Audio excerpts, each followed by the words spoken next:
isang bawang sibuyas. Lagyan natin ang giniling.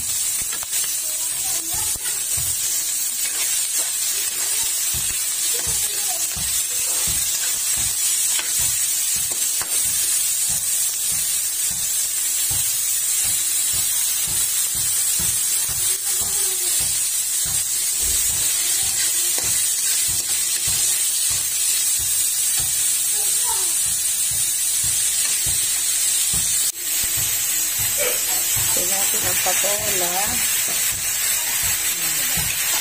Nagmimiswa patola kasi tayo. Miswa patola.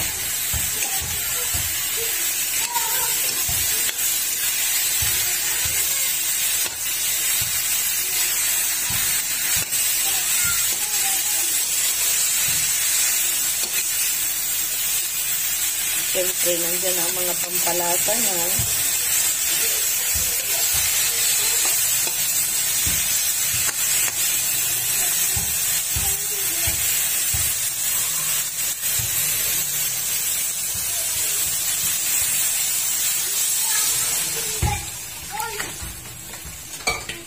Kaya natin kumulo.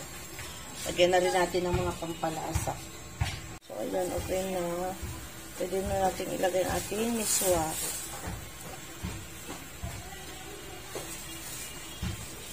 Ay, miswa with patola. Ay, ano ba yun?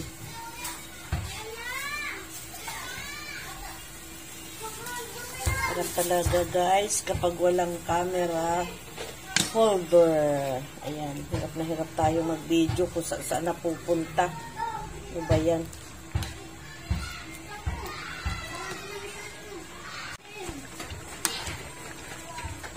Ayan, ang ating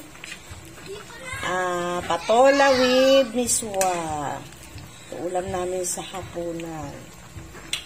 Ayan, thank you for watching. Thank you for support my channel. Bye bye. See you my next video.